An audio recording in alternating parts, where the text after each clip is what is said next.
You're listening to the Why Boarding School podcast, broadcasting around the world.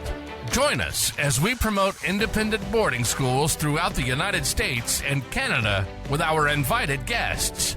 Now, here's your host, Dr. Jeffrey Quebec. Welcome to the Why Boarding School podcast. I'm Jeff Quebec, and today I'm joined by the Director of Admission and Enrollment at Baylor School in Baylor, Tennessee, Ryan Armstrong. Welcome, Ryan. It's great to have you here today. Thanks, Jeff. Glad to be here, and thanks for having me. The school was originally founded in 1893 as an all-boys school called Baylor's University School of Chattanooga. 7 years later, in 1900, they began enrolling girls. This lasted up until 1912, when the school went back to being an all-boys school again.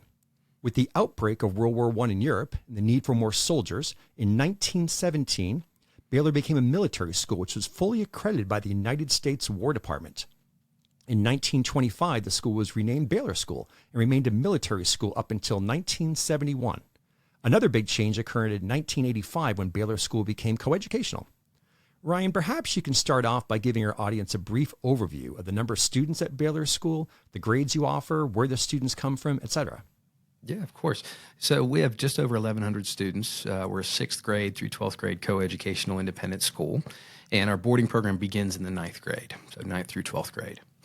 And as you mentioned, been around since 1893 here in Chattanooga, and so about 350 students in our middle school, and then the remaining 1,100 are all in the upper school, about 240 boarding students in total. And so what is the academic curriculum like at Baylor School? So the curriculum is a traditional preparatory curriculum. We have 29 AP courses, lots of honors courses as well, and we also have an amazing research program related to our science department as well. So you can take a wide variety of APs, honors courses, just traditional standard courses as well, English, history, math, foreign language. We offer 5 different foreign languages, and then a plethora of fine arts offerings and other extracurriculars as well. Great. Can you talk a little about the academic support which is offered through the Learning Center? Yeah, of course. I love talking about the Learning Center, and it's really something we don't talk about or feature enough. But I think the best thing about the Learning Center is there's no stigma attached to it. So you'll find the valedictorian in there getting some assistance or maybe helping another student along with some other students who have to work really hard to get Bs. And I think that's fantastic. We have up to 6 tutors all throughout the day that specialize in humanities subjects, and then also we have some tutors that specialize in math and science specifically. So some students have that as a class, especially new students coming in trying to make that transition. We might put them in the Learning Center just so they can have that piece of support throughout the day. But other students can opt to take that class, or it could be the type of thing where you just drop in. If you happen to have a free period or you get out of lunch early, you can just pop your head over there and get some one-on-one support for an upcoming test or have them review a paper. It's fantastic. Yeah, that's certainly nice that the support is offered for all. Absolutely. Right. Yeah, it's changed. Originally it was, we had your traditional study hall in this beautiful room called our old chapel, and there's these big study tables. It's almost like a Harry Potter type scene, but it's just quiet. There's a proctor there, and it's hard for kids to want to do their work unless there's somebody there helping them along. So we switched from that model and said, why don't we just do a Learning Center? And the kids that were just in that study hall instead, they have some one-on-one support now. And again, support from their peers. It's a great place, a very popular place to be all throughout the day. And so, Ryan, when we're discussing the academics, you mentioned the arts. Can you share with us a little bit about the visual performing arts offerings? Yeah, of course. So arts program here is fantastic. We require 2 full or a full semester or full credit, of a fine art offering, and we offer everything from visual arts, pottery, photography, painting. The list goes on and on. Several AP offerings within the visual arts, musical arts. There's band, orchestra, choir, and then also our performing arts, where we have theater and dance. In all 3 cases, we have separate buildings for each of those different silos of art. And it's a really popular thing here at Baylor to be, of course, everyone's focused on their academics, but also to have some art offerings and be really passionate about those. Performances all throughout the year on campus. And then also, they travel a little bit too throughout the Southeast and perform at some really cool venues. Typically our band or choir are doing that. I was recently listening to the Baylor student-run podcast, and I was listening to one of the episodes. They were talking about the dance program, and it seems like certainly quite an impressive program with many opportunities and something that not only the teacher but also the students certainly have a lot of passion, take a lot of pride in. It was pretty cool. Absolutely, yeah, and it's those programs too are also offered in an after school setting in most cases, which is great. So if you're really passionate about it, you can take it as a curricular class throughout the day, but then also dive in after school and get a little bit more in depth. Are there any perhaps any signature programs that are offered at Baylor? Sure. So the programs that stand out the most are our scientific research program, which I mentioned earlier. So we were fortunate to have a student at Baylor in the 1920s who went on to invent liquid smoke, and which you use to preserve and flavor barbecue food. I had no idea what it was at the time. That's great. But sold that invention, became a wealthy man after that. And then when he passed, he left a large endowment specifically for our science program. And his wife did the same when she passed, even though she wasn't a Baylor student, because she knew how much he loved the school. So our science department has a $15 million endowment. So the lab equipment, the technology is all state of the art. And we've been able to create this research program where the teachers are all PhD level, instructors, and they're really passionate about their field of expertise. And there's biomechanical, environmental, and then also a robotics arm to our research program. So students can if they're really passionate about any of those areas, after taking some prerequisite courses, 9th and 10th grade year, they can get into that program, and it culminates with a thesis. A lot of the stuff that they get to do is really beyond even graduate and postgraduate, just because of the equipment and whatnot. So I love learning more about that and hearing from our students how much they love that program. What an awesome opportunity, especially as you mentioned, for someone in high school.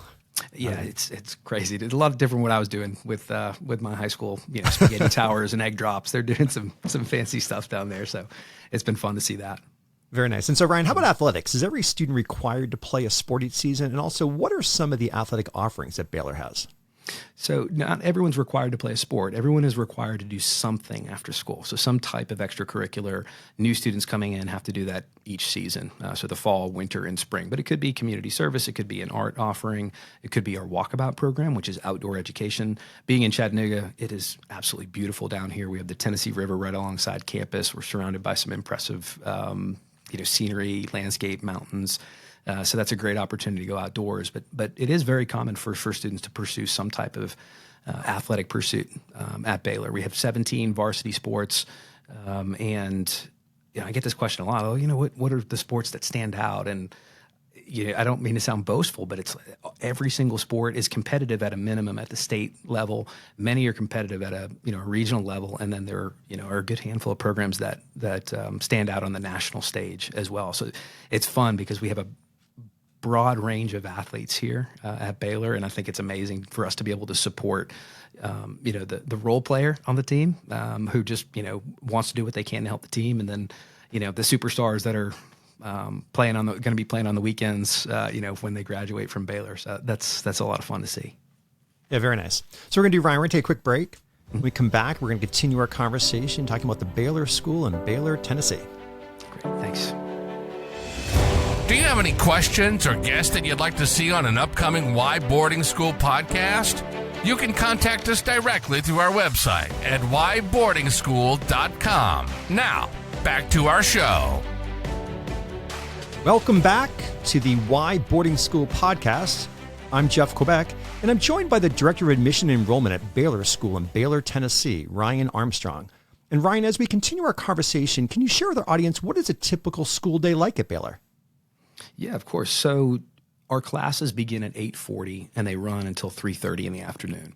We offer extra help 3 days a week between 8 and 8:40 in the morning. So that's a good chance for kids to brush up on anything they need to brush up on before the day and meet with their teacher. It's kind of like office hours, in college. But I think, most kids will get up sometime between 7 and 8. We have some really ambitious students who are up at 6 a.m. and they're doing a workout or their homework. But I'd say most kids are getting up sometime between 7 and 8, going over to the dining hall, getting some breakfast, going to extra help. And then class day begins at 8:40. Of course, they'll have lunch and some other elective type courses, just depending on what the day is. We have a chapel, we have an advisory period, and we also have an assembly that happen throughout the week. When the school day wraps up at 3:30, everyone makes their way to their after-school activities, whatever that may be. Most activities will begin around 4 o'clock, and they wrap up sometime between 6 and 6:30, for practices and whatnot. Games, of course, can run a little bit longer. But dining hall is open between 5:30 and 7 o'clock. So when practice wraps up, students will come to the dining hall, have a meal there, and then they'll have some free time before 8 o'clock. That's when they check into the dorm. They hand in their phones, and study hours are between 8 and 10. Lights out at 11 o'clock. So it's a long day. The kids are busy, but there's a lot going on, and I think that they love that. Yeah, good stuff. And how about the weekends at Baylor School? What are they like? Are there events on campus, different clubs, or different meetings or activities or trips off campus? Absolutely, yeah. I mean, all the above. So on campus, we have a 700-acre campus. It's absolutely gorgeous. So there's a lot of organic stuff that happens, whether it's pickup sports or movie nights or just things going on in our quad area, kind of the heart of campus there. Always opportunities to go off campus. Being in Chattanooga, it's a huge luxury for us because there's so much to do. You feel like you're thousands of miles away on campus, but in reality, you're 5 minutes up the road from downtown. So we have buses and shuttles, of course, that go downtown for movie theater, ice cream shops, restaurants, malls that are a little outside of downtown. So there's no shortage of opportunities for the kids on the weekends, and a lot of them just use that because it's such a busy week just to relax and hang out with their friends. But if they're looking for something a little bit more exciting, we also offer, I mentioned walkabout earlier, that outdoor education. So kayaking, there's, hiking, kayaking opportunities every weekend to go on something here in 20, 30-mile radius.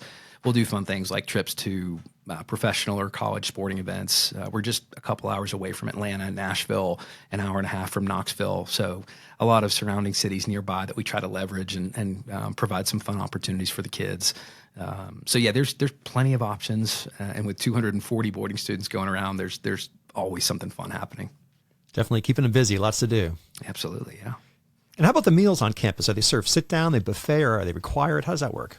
So they are buffet style, and it's not a sit-down type setting. They're required on the weekends, and really we use that as a check-in mechanism. So on Saturdays and Sundays, students have to come in and eat at the dining hall before noon. We let them sleep in a little bit, but it's kind of a brunch offering.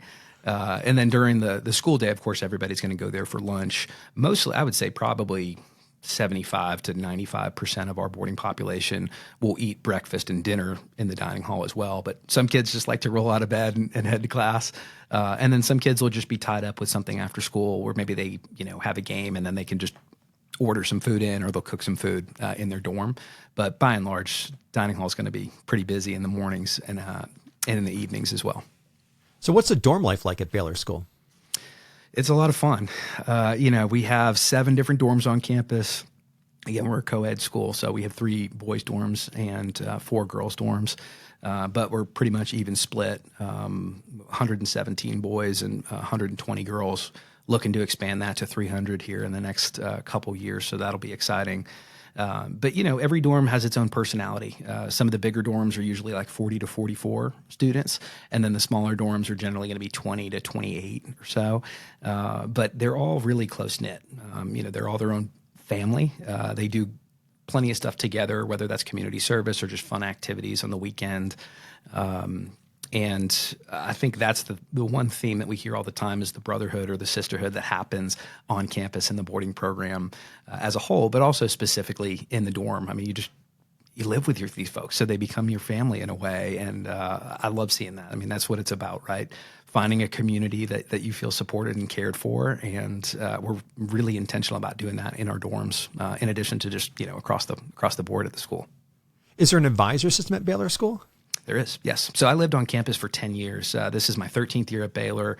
My second year, I moved on campus with my family, and we were here for a decade and loved it. So I was an advisor to typically about 5 to 7 boarding students. I spent 5 years in a girls' dorm, 5 years in a boys' dorm, so have a really unique perspective there as a dorm dad to male and female students at Baylor, and I loved it. But yeah, the advisor is kind of your point person. We partner really well with the parents, of course, to make sure they're up to speed on what's going on academically, socially, extracurricularly for their kid. And we're there to, help guide them in the best way that we can. Very nice. Would you say there's a typical Baylor School student? There's really not. That's a great question. And we do get that question from time to time. And I honestly, I think one of the best things about Baylor is we're able to support such a wide range of students. I talked about this athletically, but it's similar, I would say, in the classroom. The most important thing, we want high character kids who are going to work hard and they want to learn, they want something.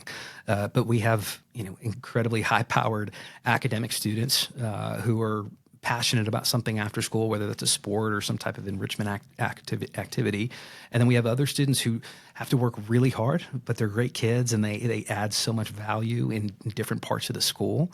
So it's hard to pinpoint, your typical Baylor student. But I will say this, students that we love to see are the students who have what we call magnanimitas. It's all over our gates. It's what Dr. John Roy Baylor, the founder, discussed, during his tenure as the head of school, and it's greatness of spirit. So we look for students who have that greatness of spirit, and what that translates to me are kids who are passionate about being a part of a learning community, and they're passionate about doing something outside that learning community in order to make a positive difference in the world.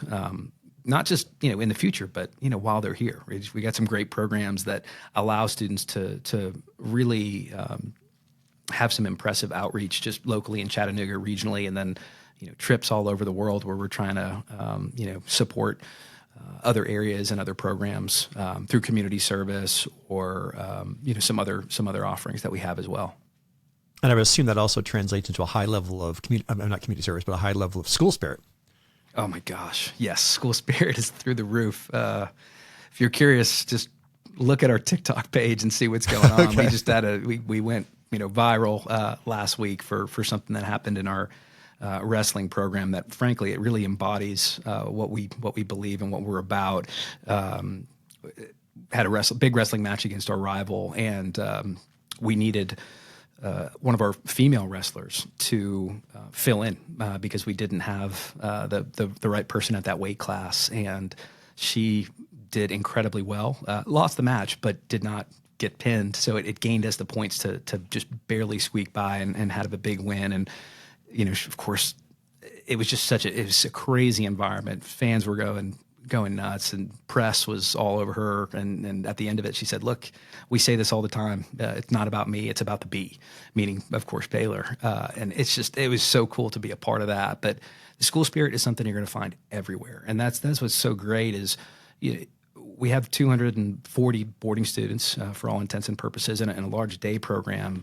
And sometimes that can scare people away a little bit, but I really think it lends itself to exactly what you said, the school spirit. I mean, you're not going to go to a sporting event, a play, a performance where there aren't your peers and their parents and folks in the day community and the Chattanooga community that aren't there. So it's always packed.